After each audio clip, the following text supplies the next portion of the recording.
there, phenomenal leader. Welcome to Take the Lead, a consciousness movement with Angilie Kapoor. Now, this is the show where each week we help you become one with the rhythm by stepping into your potential. Now, how can I do that? You might be asking. Well, by embodying your inner phenomenal leader and taking the lead of yourself and in your own life. Now, as you may know by now, my name is Angilie Kapoor and I am your host. I'm also a best selling multi book author, an inspirational speaker, as well as the founder of my conscious leadership coaching company, Oversight Global. Now, at Oversight Global, we are on a mission to address the consciousness crisis in the world, one leader at a time. Now, today we're going to be sharing with you a conversation I had with a truly inspiring, a truly amazing guest. I'm super excited to share with you my interview with a gentleman who was wrongfully accused and convicted for a crime he didn't commit, who, by the grace of God, was exonerated of this crime 16 years later. And his name is Jeffrey Deskovic. Now, in our conversation, Jeffrey shared his horrific experience, his release from prison, and his advocacy work that he now does today. Now, this interview is truly one that is eye opening and powerful as Jeffrey shares Beyond Bars, a journey to justice. Now, let me tell you that it's an absolutely amazing, powerful conversation. So stay right there. You don't want to miss it. Now, there is a couple of additional resources that I want to make you aware of. Now, firstly, I'm thrilled to share that I was featured in a recent article by Valiant CEO magazine.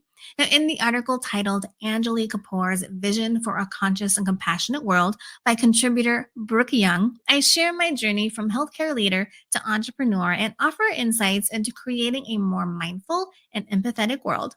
So, in it, you will discover how conscious leadership can transform both your professional and personal life as I reveal the key lessons and experiences that have shaped my vision. So, you can read the full article at the link that is on your screen now. Now, I'm also thrilled to share that I've been featured recently in a BuzzFeed article alongside some incredible and inspiring women, including the award-winning actress Taraji P. Henson. Now, it's such an honor to be recognized for making an impact in the world and to be in the company of these amazing women. I'm so excited to be part of this empowering group of women who are being recognized. So be sure to check out the BuzzFeed feature at the link that is on your screen now.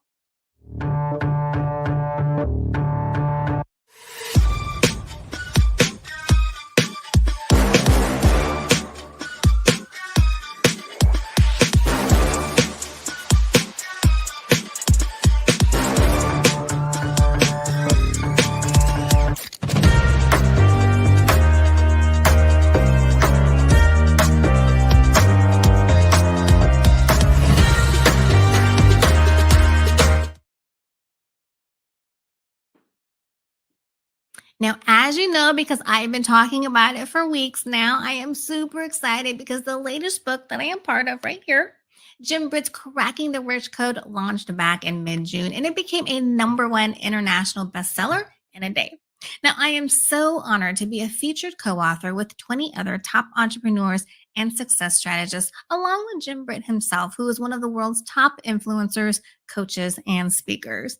Now, the book is endorsed by none other than Tony Robbins, with a foreword written by the legendary Brian Tracy. Media outlets NBC, ABC, Fox, and CBS have all run stories on their websites about the book. So be sure to go to our website, oversightglobal.com. Scroll down a bit on the homepage to find the book link. You can also click on the QR code that's on the bottom right of your screen now to go directly to the book page as well. So trust me, you'll absolutely love this book. Lots of golden nuggets of wisdom from some very successful people around the world.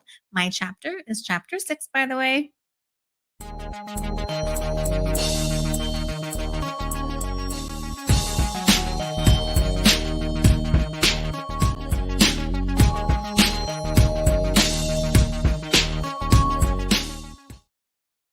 Okay, so as you well know by now, the premise of this show, Take the Lead, a consciousness movement, is to help you recognize and embody what I call your inner phenomenal leader, your true, authentic self that you are truly meant to be. To help you uncover the power that you have within, to step into your potential and contribute to the world as only you uniquely can. Now, to do this in a fun way on this show, we look at the parallels of couple dancing like salsa and ballroom dancing with leadership development concepts to help you become the leader of yourself and in your own life. Now, like I mentioned, today we're sharing with you my empowering conversation with the Jeffrey Deskovic, who was wrongfully accused and convicted of a crime he didn't commit before being exonerated of this crime 16 years later. Now, since his release from prison, Jeffrey has been doing some amazing work, which we'll learn more about in our discussion. Now, let's look at the parallels of dancing with a couple of the leadership development concepts that Jeffrey presents us with in sharing his experience. The strength of the human experience, the role of conscious leadership in advocating for justice and personal growth, and helping empower others to find their voice. So, in the captivating world of salsa and ballroom dancing, the essence of trust, resilience, and partnership comes to life, much like the indomitable strength of the human spirit in the face of wrongful conviction and imprisonment, as in Jeffrey's case. Now, just as dancers rely on each other to navigate the floor with grace and precision, individuals who endure the profound injustice of wrongful imprisonment must cultivate an unyielding spirit to overcome adversity. Both the dance and the journey towards justice demand an unwavering belief in oneself and others, highlighting the importance of resilience in the face of seemingly insurmountable challenges. The transformative power of dance, with its rhythm and synchronicity, mirrors the inner strength required to navigate the complex emotions and trials of unjust confinement. In both realms, the human spirit finds a way to rise, using adversity as a catalyst to emerge not only unbroken, but stronger and more determined. Through the art of movement and the journey of reclaiming freedom, we witness the profound impact of resilience, trust, and partnership as pivotal forces in achieving liberation and empowerment. Now, in the elegant and dynamic realm of salsa and ballroom dancing, the principles of awareness, empathy, and collaboration shine brightly, offering profound insights into the role of conscious leadership in advocating for justice and personal growth. Just as dancers must remain attuned to their partner's movements, a conscious leader cultivates deep awareness and empathy essential for empowering individuals who have faced wrongful conviction and imprisonment. This leadership style encourages those affected to find their voice, much like dancers who express themselves through rhythm and motion. By fostering an environment of trust and open communication, conscious leaders enable personal transformation and advocacy for justice, mirroring the collaborative harmony seen in dance. Now, both dance and leadership celebrate the power of partnership and connection, emphasizing how these elements are crucial for overcoming adversity and inspiring others to rise above injustice, ultimately achieving personal empowerment and a stronger collective voice. Now, with that, what are your thoughts or questions on our monologue today? Let us know by emailing us at admin@oversightglobal.com.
Okay, let's get to our featured guest spotlight. Now, Jeffrey Deskovic was wrongfully convicted of a crime he didn't commit at the tender age of 17 years of age. He spent 16 long years in prison before he was miraculously exonerated at the age of 32 by indisputable DNA evidence. Today, Jeffrey is the founder of the Jeffrey Deskovic Foundation for Justice, which has freed so far to date 14 wrongfully convicted individuals and has helped pass 9 laws in relation to wrongful convictions that Jeffrey has worked on to prevent what happens to him happening to other people by actively working to change policies. Jeffrey is also an advisory board member of the National Coalition Group It Could Happen to You, as well as sits on the Global Advisory Council of Restorative Justice International. Jeffrey is also the co-owner of the Recharge Beyond the Bars re-entry game, which facilitates helping formerly incarcerated individuals reconnect with friends and family. Jeffrey is also an avid speaker who speaks across the nation and internationally. He is frequently interviewed and often meets with elected officials. A documentary short about his life after exoneration titled Conviction is available on Amazon Prime to watch. Now, today, Jeffrey is here to not only share with us his powerful story, but also how he transformed his life and is now empowering others to find their voice. Now, phenomenal leaders, without further ado, please help me welcome to the show the inspiring Jeffrey Deskovic to the show. Hi, Jeffrey. Thank you so much for being here today. I can't tell you how excited I am to have our conversation. I'm excited to be here as well, Angilie. Thanks for having me. Of course. Now, before we get started, I do want to let our viewers know that we will be periodically displaying Jeffrey's social media links as well as his website links. So at any time during our conversation, you feel called to check out more about what he does and how he might be able to help you, please be sure to go to those links, connect with him, and follow him. All right, Jeffrey. So I know that people during my introduction of you are probably curious to know how, this type of situation happened to you. It's quite a story that, people don't hear every day, but can you just kind of briefly give us, a synopsis of your journey of being wrongfully convicted and then finally being exonerated 16 years later? Sure. It was 1990. It was in the city of Peekskill, which was in Westchester County. So it was the suburbs of New York. Mm-hmm. A classmate of mine was found murdered and raped. I mean, I barely knew her. She was in one of my classes as a freshman. She was a sophomore. Two of my classes as a freshman, one as a sophomore. I knew her name. She knew mine. That was really the extent of it.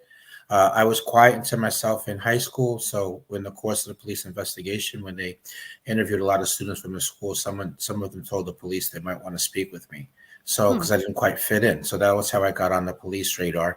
I was a sensitive teenager. This was my first brush with death. And so I had an emotional reaction. And the police thought that given I barely knew the victim, that was suspicious. Oh, wow.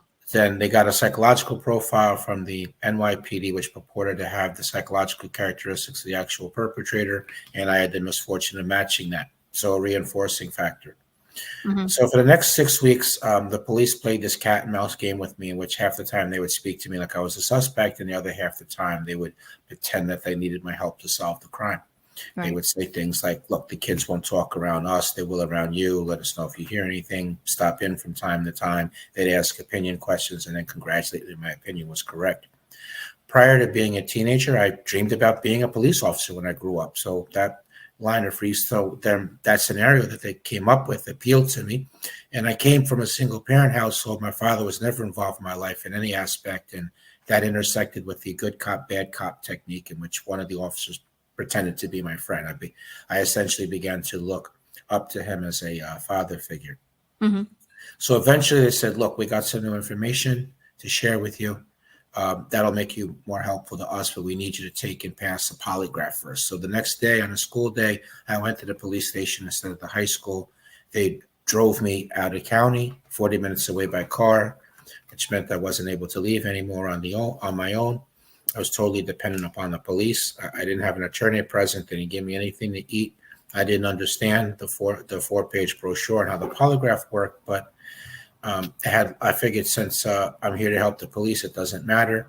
So from there, they put me in a small room, attached me to the polygraph, and they interrogated me for 6.5 to 7 hours, featuring threats and false promises and raising of the voice. And, eventually, with a good cop telling me, look, just tell them that they're going to harm you. Just tell them what they want to hear. You go home afterwards. Not, you're not going to be arrested. I falsely confessed. By the time it was said and done, I collapsed in the fetal position on the floor, crying uncontrollably. That was how I was arrested. Ultimately, despite the DNA not matching me, I was wrongfully convicted of murder and rape, coerced false confession, prosecutorial misconduct, fraud by the medical examiner, terrible public defender. From there, I lost 7 appeals. I got turned down for parole, largely because I maintained my innocence rather than expressing remorse and taking responsibility. Ultimately, I was exonerated through further DNA testing through the data bank, which not only affirmed my innocence, but simultaneously identified the actual perpetrator, whose DNA was in that data bank because he killed a second victim 3.5 years later after killing the victim in my case. Oh, wow. So my charges were dismissed on actual innocence grounds, and he was subsequently arrested and convicted. Oh, wow. Wow. But it took 16 years for that to happen. Is that right? That is right. So what took so long, especially if he had already committed another crime 3 years later? Yeah, he did kill another victim 3.5 years later. But what took so long is, well, first of all, the DNA data bank hadn't been created. At the time of my trial, the DNA technology, it can only compare a crime scene item to a particular suspect. It didn't have, which they did that and excluded me. But when the data bank was created, the difference is they could take a item from a crime scene and put it in the data bank, and it would match that versus they would compare that to all the other DNA samples. So first of all, that hadn't been created until 97, 98. And when I started seeking the further DNA testing, the district attorney blocked me from getting the further testing, and they wouldn't give me the testing, and they've posted in court filings. Ultimately, what changed is, number one, I got the Innocence Project to represent me. Number two, the district attorney who wouldn't give me the testing, left office. So with those two things, with those two obstacles removed, because the successor district attorney allowed me to get the further testing. Oh, wow. Oh, wow.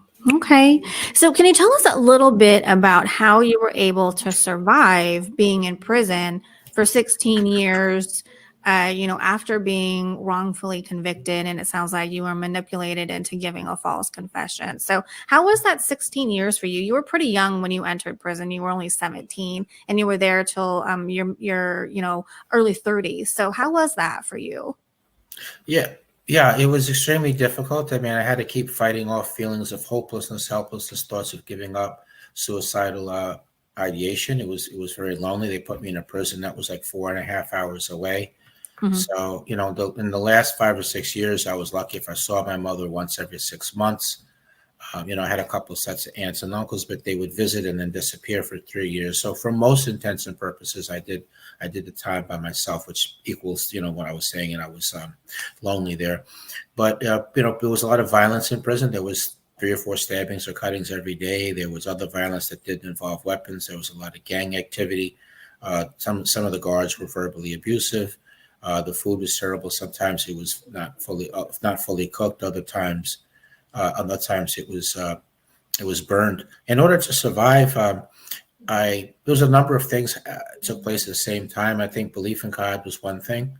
Second thing is that I didn't focus on the 15 to life sentence. I thought I just had to hold on for a year or two to the next appeal, which I was sure I was going to win. I used to go to the law library to learn the law, and that gave me a sense of empowerment and comfort. I used to study other collect articles where other people were exonerated, and I'd use that as inspiration to keep going. There was another prisoner there named Frank Sterling that I used to get together with once every 6 weeks. He was innocent also, so half the conversation would be about continuing on morale-wise. The other half would be like a brainstorm session to discuss what the next tactic or idea was to try. As a FYI, Frank was exonerated a couple of years after I was through DNA. So it's not that I was naively believing he was innocent. Just because I happened to be, he actually was innocent. I would collect nature scenes and look at them. And my mind created an elaborate delusion that when I would play basketball or chess or play ping pong, I would pretend I was a professional player, and so was everyone else. But it wasn't really that like kids fooling around in the playground. This was like a defense mechanism that the mind created just for me to leave out of the prison for a couple hours. And lastly, someone answered a pen pal ad that I placed in a newspaper, and I was asking the stranger that I didn't know from anywhere, do you think I should just give up? Do you think I should just commit suicide? I'm never going to get out of here. So he encouraged me to continue on. So all those factors were things that enabled me to survive my ordeal. And, you learn to survive in prison. I mean, I would study people for 1 or 2 months before I would speak with them. When I was in the cell, I wouldn't talk outside of the gate. I wouldn't borrow anything. I wouldn't get involved in any kind of discussion about what was going to be watched on television. You mind your business. And if you see that, people have destructive tendencies or that they're involved in a gang, then you stay far away from them, And I didn't lose track of my goal, which was to try to overturn the conviction, regain my freedom, rejoin my family. I wasn't concerned with prison politics. Yeah. Thank you so much for sharing that. I mean, I think you make some great points. Especially taking things kind of one step at a time instead of looking at it as your whole sentence of being, 16 years, really taking it in smaller steps and looking, okay, I only need to hold on and for one more year until my next appeal or, whatever the next step might be. So I think that was really smart on your part to kind of look at it that way instead of looking at the whole overall thing, because that can be super overwhelming, I'm sure. And then the other things, that you were talking about is really learning how to survive. So really observing people before you really let them into your world. Now, is that something that you kind of took away from your experience and do today? Are you still kind of very guarded and very careful about who you trust and who you kind of let into your world? Short answer is yes. But if I was to put just a little bit more color to it, look, I'm going in the opposite direction of that. Like I'm a people person, so I like to meet new people and I like to have conversations and hear what they're about and share things that I'm about. But having said that, I only go but so far with that. I like to time to pass by and see what happens and see what people say and how they act and how the rest of their affairs are going. I don't trust people on a deep level easily, but I mean, I don't want to say that I'm just, someone that sees a boogeyman around every corner and I can't trust anybody at all, because that wouldn't be correct either. Yeah, that totally makes sense. That totally makes sense.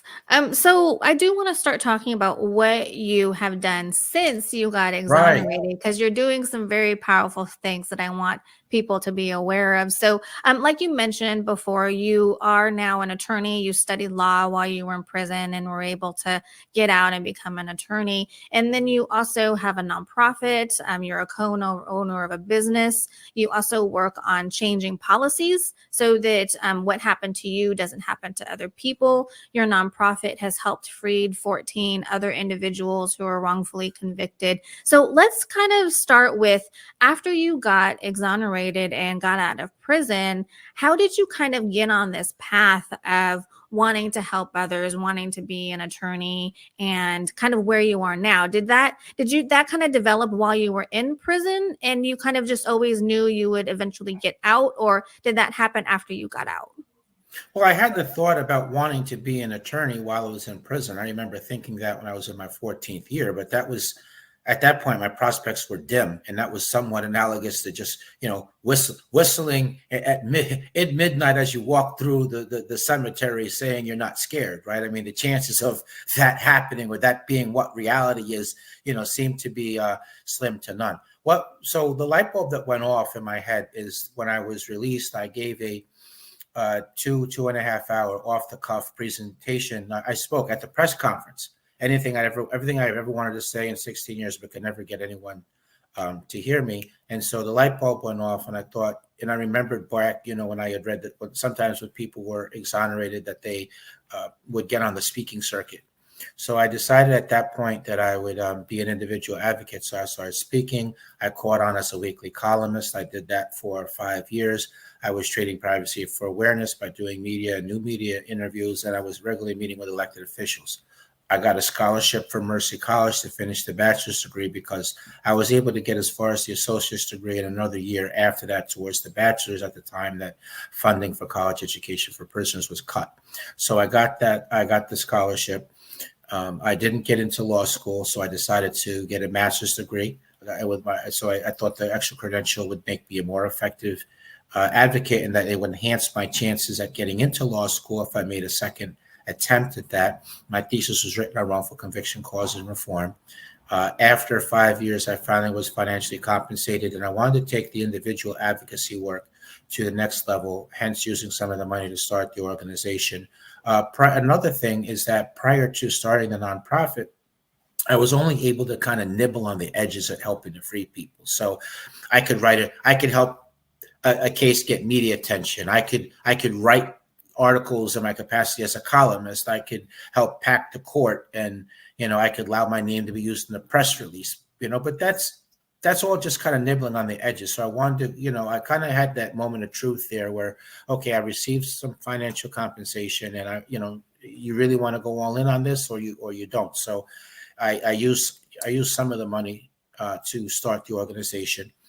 And as we started to get innocent people home, at some point I became not satisfied with sitting in the front row of the courtroom. I wanted to be able to sit at the defense table. I wanted to be able to represent some of the clients, make some of the arguments, hence taking another stab at getting into law school. And, I got in this time, and I was able to, graduate, pass the bar, get the license.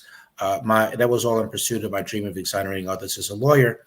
That took a major step towards reality a couple of years ago. As co-counsel, assisting lead attorney Oscar Michelin, we were able to overturn Andre Brown's wrongful conviction after he had served 23 years. So Andre came out in December, a couple of weeks before Christmas. So since then, I have 9 cases that I'm working on as co-counsel, and the organization as a whole has 14. So there's 5 additional ones where I'm not co-counsel, and then we're doing policy work in New York, Pennsylvania, California. In brief, coerced false confessions have caused wrongful convictions in 29% of the DNA proven wrongful convictions. So 3 of the measures I'm advocating for in New York pertain to videotaping interrogations from beginning to end. Current law mandates that the custodial interrogation are videotaped, but there's unfortunately exceptions for homicide, sex offenses, and drug cases. So the legislation would get rid of those exceptions. There's what's called the Youth Interrogation Act, which would give 16, 17-year-olds and kids younger than that a non-waivable right to counsel. They would have to speak to a lawyer to explain their rights to them so that they could then decide if they wanted to waive their rights and speak to the police or not. I mean, most kids, certainly I didn't understand my rights. And lastly, what they call police deception bill. So it would ban the police from lying to suspects in interrogations, because it's inherently coercive. So that's in New York. In Pennsylvania, which is a border state to New York, Pennsylvania is one of 12 states that does not compensate exonerees. So the initiative is to pass compensation. And in California, our initiative, all of which the foundation does through our policy arm, that coalition group, It Could Happen to You, which I'm an advisory board member of, in which the foundation is part of that coalition. We're trying to pass a commission on prosecutor conduct, so an independent oversight commission that could investigate allegations of prosecutorial misconduct, which would mirror the landmark bill that we were able to pass in California. So that's the body of work. That's what I'm currently engrossed in.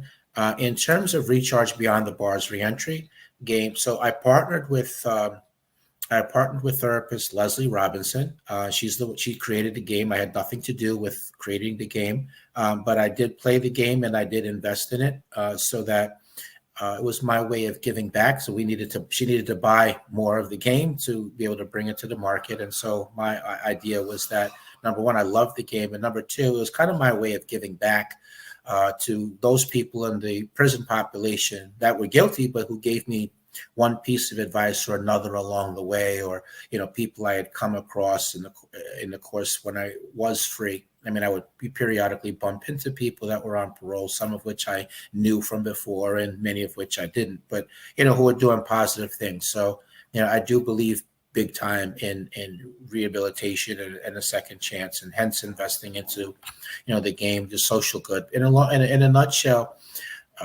Recharge. It facilitates formerly incarcerated people with reconnecting with friends, family, and meeting new friends through posing icebreaker questions. Like I remember my brother said to me once, he said, I don't know what to say. I don't know what not to say. I don't know what to ask you. I don't know what not to ask you. So it was that communication barrier there on his end as an example. And on my side, it was hard for me to talk about things I've experienced, whether pertaining to being wrongfully convicted, being wrongfully imprisoned, the challenges of reintegration. So I was painfully aware that nothing in anybody's background would really give them any kind of context for understanding what I was feeling, what I was experiencing. And so the questions kind of step in the middle and remove that awkwardness, and conversations flow easily like that. So that's what Recharge is about. Oh, those are very cool. Yeah, I like that. So, have you found that, during the time that you spent in prison and then obviously the time that you've been out, do you feel like there is means for people to rehabilitate while they're in prison so that when they come out, if they come out, that, they are able to really thrive in life after having that happen to them? So it's extremely limited. I believe in the overall that any rehabilitation that takes place in prison happens despite the system rather than because of it.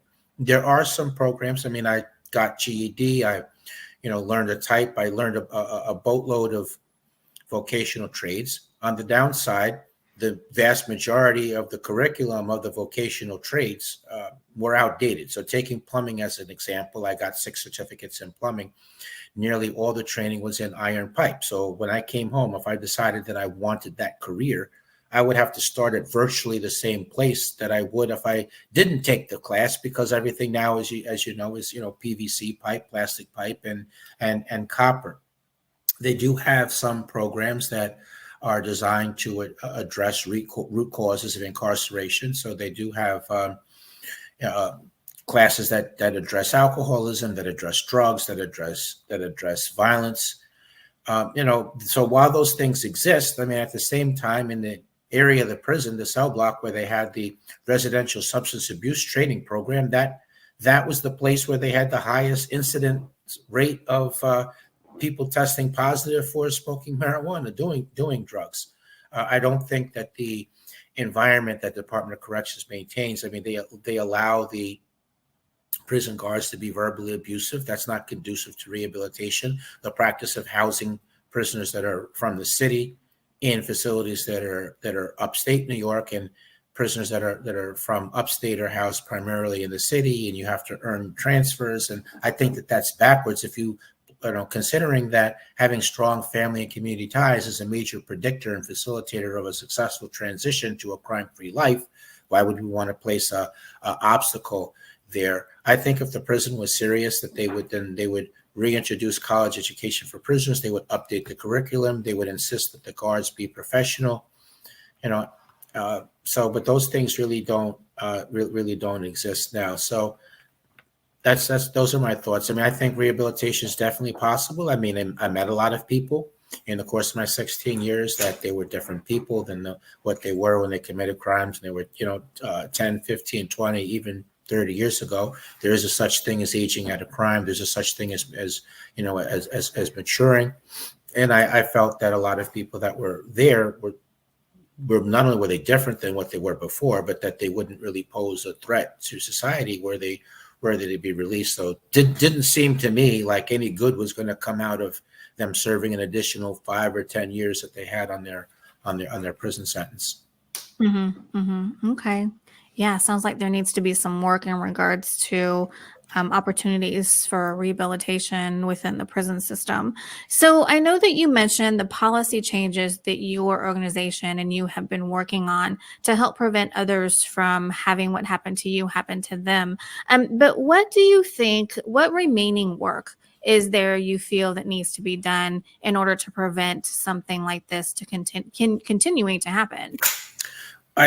Well, I think all the states, and you have to do this policy work state by state. Okay, so we need we need the measures that I talked about that would pertain to false confessions to be passed in all the states. We need better identification process. I mean, there are best practices identified by researchers in identification that would enhance the accuracy of identification. I mean, that's been the cause of misidentification, has been the cause of wrongful conviction. 71% of the cases.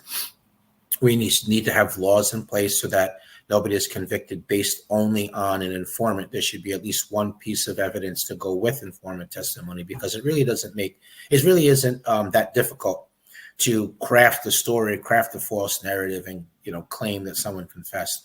We need to have that commission on prosecutor conduct passed. I mean, prosecutorial misconduct is a major cause of wrongful conviction and often runs through many of the cases. We need a better system of public defense. So it's not unusual for one public defender to represent 100 people at the same time. So limitation on caseload, even financial playing field between the public defender's office and the district attorney's office, manpower-wise, financial resource expert, equal pay for both sides. We should have one statewide system so there could be oversight and quality control.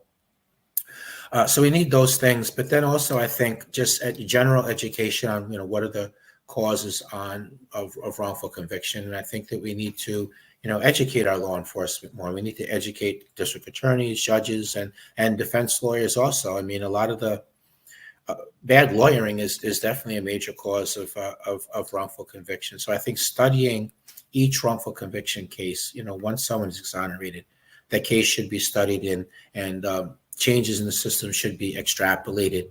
And, that should be in each state. So it wouldn't matter. So, for example, it wouldn't matter to me if someone was exonerated in New York. Whatever lessons can be drawn from that should be applied in California and Texas and any state. There's no state that's doing it better than any of the others. Okay, there's deficiencies across the board.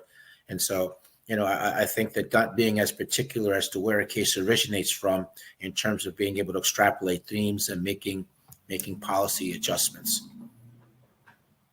Yeah. Thank you for sharing that. And I agree with you. I think we definitely need to learn from take away the lessons that we can learn from things, especially when somebody gets exonerated from being wrongfully convicted. That's definitely something that we should be, really diving into and trying to take away the lessons that we can from those to prevent, that situation from happening to other people. Because I'm sure, you would agree that just happens way too often for various different types of reasons. I definitely would agree. And I want to add that while it's devastating to an individual and their family when they're wrongfully convicted, that in a larger sense, it also is a public safety issue, because the actual perpetrators are free to strike again. Exactly. And that's what happened in my case. Yeah, definitely. Yeah, thank you for pointing that out, that it's not just, it's much bigger than I think what a lot of people recognize. So I do want to touch on, you had a documentary called Conviction created based on your story, and that is available for people to watch on Amazon Prime. So how has sharing your journey through that type of medium affected your advocacy work and your public perception, do you think? I think that it's increased my public profile, and that's led to additional opportunities for me as an advocate. I think I've gotten more speaking engagement offers, and I have gotten additional interview offers that probably wouldn't have happened otherwise. And I've been able to do some speaking engagements internationally that I think were tied back to the documentary. So, and I think beyond that, I think just general education of the public, through my story. And while I was being interviewed in Conviction, and this is the item that I'm most proud of when it comes to Conviction, is that while I was being filmed, I took a moment to really point out many of the other non-innocence justice reform issues, things I had either been subjected to or things that I had witnessed. I mean, I talk about parole reform, where people who were clearly different people that had completed college education, vocational trades, good disciplinary record. They would go to the parole board and be denied parole. And nothing that they did really ever seemed to matter. The only thing that ever mattered was that they were convicted of a crime. And that's almost a complete abandonment of any idea of a belief in a second chance or rehabilitation. I talked about, the terrible medical care that's available to prison to prisoners, and I talked about verbal abuse with guards, how there doesn't seem to me to really be any serious effort at curtailing the violence that goes on in prison. The inefficiency of compassionate release, for example, which is when someone has been deemed to have become terminally ill. And so you can request to be released early from your sentence if you're determined to be terminally ill, with the idea being that you could die with some dignity in a normal environment surrounded by friends and family. But that how often by the time that decision was made, sometimes, the person that was released had like 1 or 2 days left, and word would reach back they had died. And there's even a couple of bizarre times where after they passed away, the decision reached the prison that they were granted the compassionate release. So it was too late. So just those are all things that I spoke about in the documentary. So just trying to use my platform and my voice to bring attention to the non-innocent justice reform issues. Look, I'm not soft on crime. Okay, I don't advocate for people getting away with crimes. We would have disorder and chaos if that were to happen. But at the same time, I think that punishments should fit the crime. There were many people in prison who were over sentenced. And then in addition to that, the punishment is supposed to be the loss of your freedom. It's not supposed to be mistreated while you were there. And all those things that I talked about really all amount to mistreatment while in prison. Yeah. No, thank you so much for bringing that up. That is something that, I agree with you on. It seems like there's kind of this disconnect and disalignment on what the goal is of putting people in prison, and, what the goal is in trying to find the criminal who has committed a crime. So I think that from your experience and what you're telling us, it sounds like that isn't clear across the board.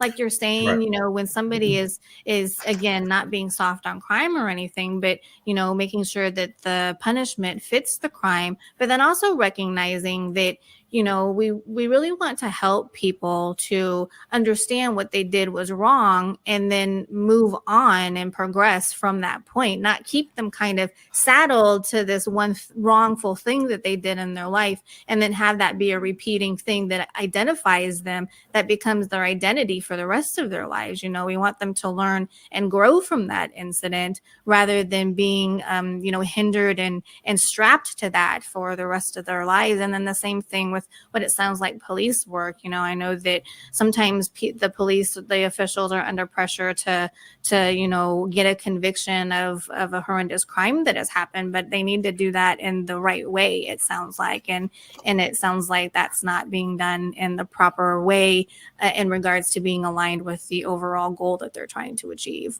Yeah, I agree with that summary. And, I want to add that, when people are released from prison, if they've been mistreated while they're in prison, they're much more likely to be, to be angry and to be injured rather than to have grown, to have learned, to have evolved. And the same thing when it comes to, I talked about upgrading the curriculum on vocational trades and bringing college education back.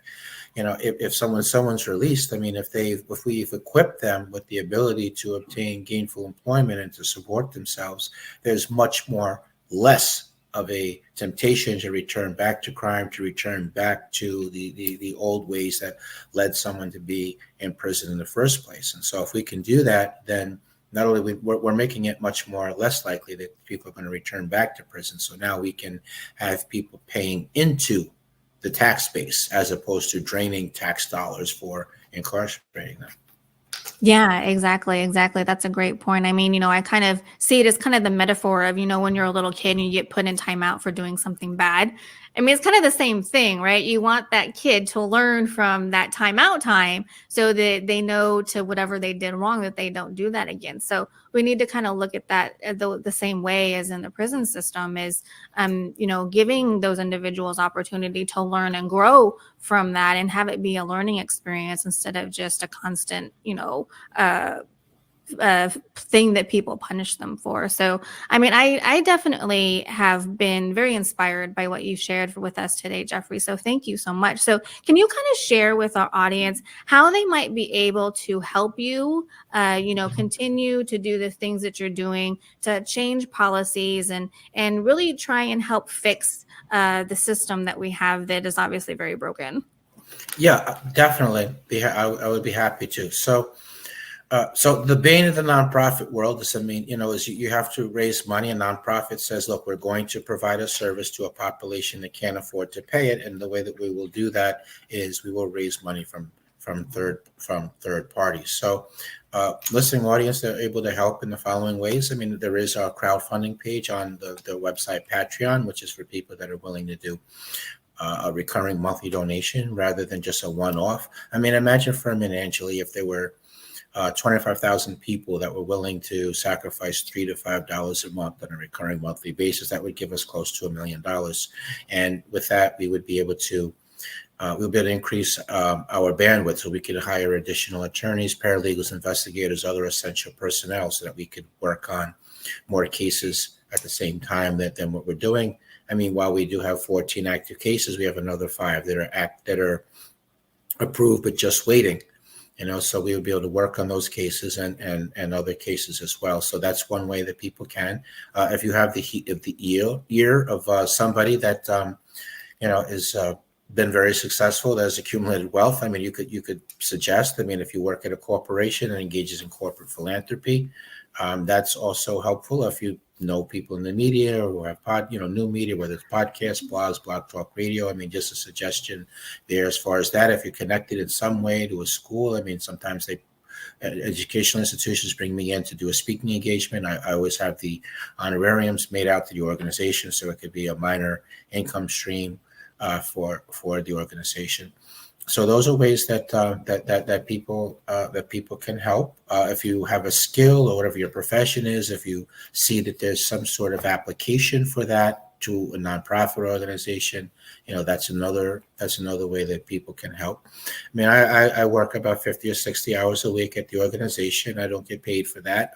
I'm fine with doing that. I mean, I got compensated and I get a certain amount of money every month. So the money's not going to make its way into my pocket under one line of reasoning or another. All of it's going to go, specifically for the mission of freeing people and then doing the policy work.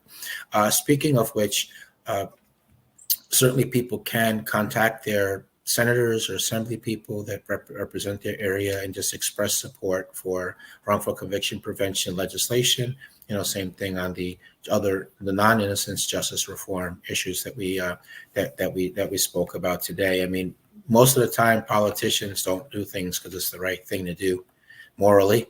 They do so when getting elected or getting reelected is tied to that. So I think that expressing support for that, certainly learning more about the issues and then sharing that. If you're a student, I mean, you can have student groups on a collegiate level and the law school level. I mean, I even spoke at Scarsdale High School once, and they had an innocence club at the high school. I mean, yeah. So, I mean, they would show documentaries, but even on an less formal level than that, you can also even just have like a movie night or a documentary night. There's a lot of wonderful documentaries and movies that are centered around wrongful conviction and justice reform. And look, everything counts. Everything helps. That's great. Thank you so much for sharing that with us. And so, do you have any final thoughts for our audience that you would like to leave them with in regards to, your experience or what your mission is now? Yes, I do. So it happened to me, and it could happen to you. So that's one thing. And then secondly, I just would like to share a universal formula that I came up with after, just reflecting on my life journey up into up until this point. And this applies to far more than wrongful conviction or justice reform. Have a goal, have a realistic plan. A realistic plan is in you want to be able to look at your plan 3 or 4 different ways and say to yourself, well, yeah, I could see how this might work. Because who wants to carry a plan out that you don't think has a chance of being successful? Be flexible. Remember, the goal is the goal. The plan is not the goal. So then another thing is, work really, don't be afraid of hard work. Work really, really hard. So I'm not a pie in the sky type person where I think everything's going to be okay just because. I think you have to work really, really hard to put yourself in a position for a miracle to happen or for a door to open for you, someone to assist you. No excuses. There might be reasons why something is harder, but no reason why you can't accomplish it. You just have to want it enough. You just have to leave it all out on the field, to use a sports analogy. And lastly, never ever give up. When you reach the point that you can't continue on anymore, and I do this, I've done this to myself. When I reach the point where I can't go on anymore, I say to myself, this might be the key moment right here. This might be, I might have been on the verge of a breakthrough, but because I quit, it's not going to happen. So even though I can't continue anymore, I'm going to do it anyway, just to see what happens when I reach the other side. And then when I cross that bridge, when I get there, reach back for people that are in the same position that you were in. In the course of my life journey and attending events, I've been fortunate. I've met people that used to be homeless that are working with homeless population. I've come across women that used to be victims of domestic abuse, and now they're helping women in that same position escape abusive relationships. I've seen that applied to sex trafficking or people that have been victims of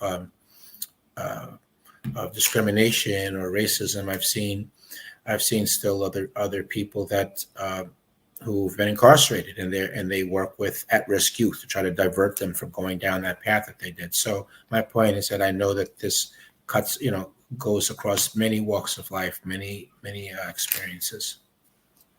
Yeah, that's great. Thank you so much. Such wise words for people to take into account and consider. So, Jeffrey, thank you so much for being here and sharing your experience and your thoughts and your insights, and most importantly, your mission that you're on now with us. Thank you so much. Thank you for having me on.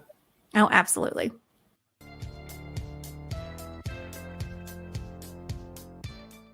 One of my hugest wake-up calls was I did not feel good doing what I was doing or being who I was being. And, I always got told that there was something wrong with me. But you know what? There was something wrong with that situation because I don't believe, actually, I know that God did not create and put each of every one of us on this earth to be the same and to not be happy.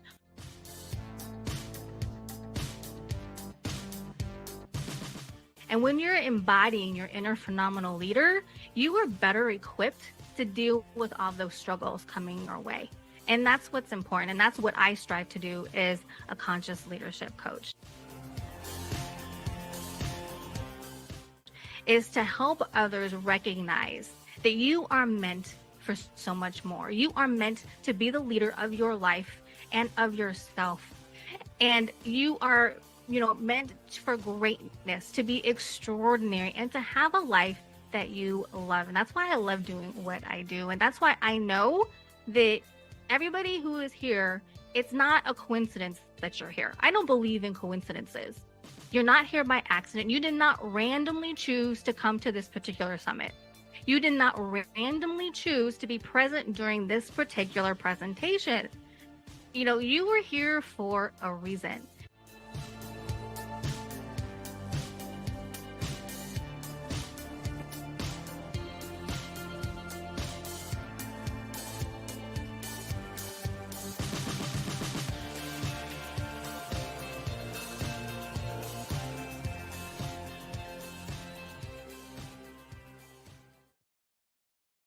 Now, if you've been watching our show regularly, you know that I am so excited that we've launched our premier transformational coaching experience, Meant to Lead. Now, unlike traditional leadership development programs, Meant to Lead emphasizes internal growth and self leadership as the cornerstone of effective leadership growth and development. Now, I've spent the last 2 years meticulously crafting Meant to Lead, drawing from the insights I've gained from my own journeys in the healthcare industry and as an entrepreneur, as well as from guiding other workplace managers, leaders, coaches, and various entrepreneurs. Now, central to the program is my tested and proven 5-step coming into your inner leader process, which includes the awareness phase, consciousness journey, mindset transformation, conceptual shifts, and skill set enhancement. Now, participants of our Meant to Lead transformational experience will embark on a transformative journey, discovering their inner phenomenal leader and learning to lead themselves to success and fulfillment. My philosophy is grounded in the belief that effective leadership stems from mastering self leadership and tapping into one's extraordinary power. So don't miss this opportunity to unlock your fullest potential. Go to our website now for more information on our Meant to Lead individual, group, and corporate offerings.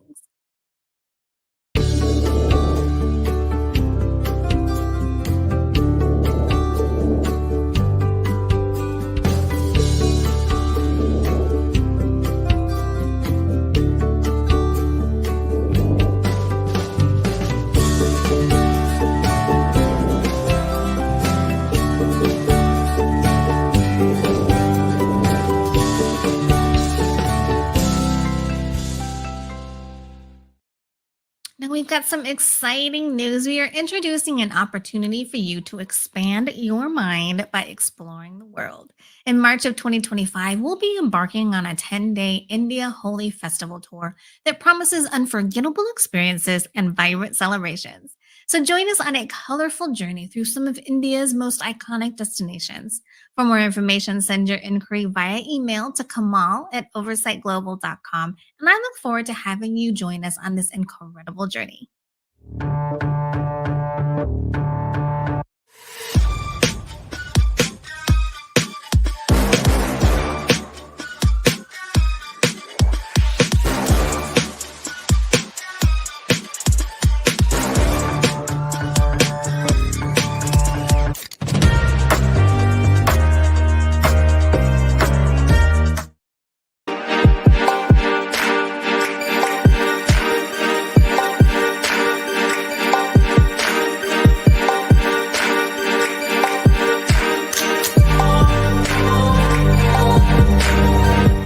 And there you have it, beautiful souls. As this episode of Take the Lead, a consciousness movement with Angilie Kapoor comes to a close, I want to thank our truly inspiring guest, Jeffrey Deskovic, once again for joining us today and for sharing with us his story as well as his advocacy work he's doing today to create positive change. If you were as inspired by his story as much as I was, be sure to check out the information regarding his nonprofit foundation as well as his other advocacy work, which was highlighted during our discussion. And also, thank you, Bright Light, for being here with us today, too. Remember, like I always say, I don't believe in coincidences. And you, Bright Light, were meant to be here today to receive whatever message you were meant to receive from this episode. So keep showing up, keep loving on yourself, and keep making progress on your journey to becoming the phenomenal leader I know that you truly are. Now, be sure to join me next week as we'll be exploring another amazing topic with our special guest, Alex Snyder. She's a keynote speaker, strategic advisor, and podcast host. Now, Alex and I had an enlightening conversation about the journey of becoming an effective team leader and how trust and engagement craft high-performing teams. It's an episode you don't want to miss, so be sure to set your reminders to be back here with me on Monday, October 7th at 6 p.m. Pacific time. All right, my beautiful, phenomenal leaders, have a great week. Don't forget to grab a copy of my latest book that I'm a part of, Cracking the Rich Code, and I will see you on Monday. Take care and God bless. On our next episode of Take the Lead, a consciousness movement with Angilie Kapoor, guest Alex Snyder joins us to discuss the leader evolution, building high-performing teams. Don't miss our next episode on E360 TV.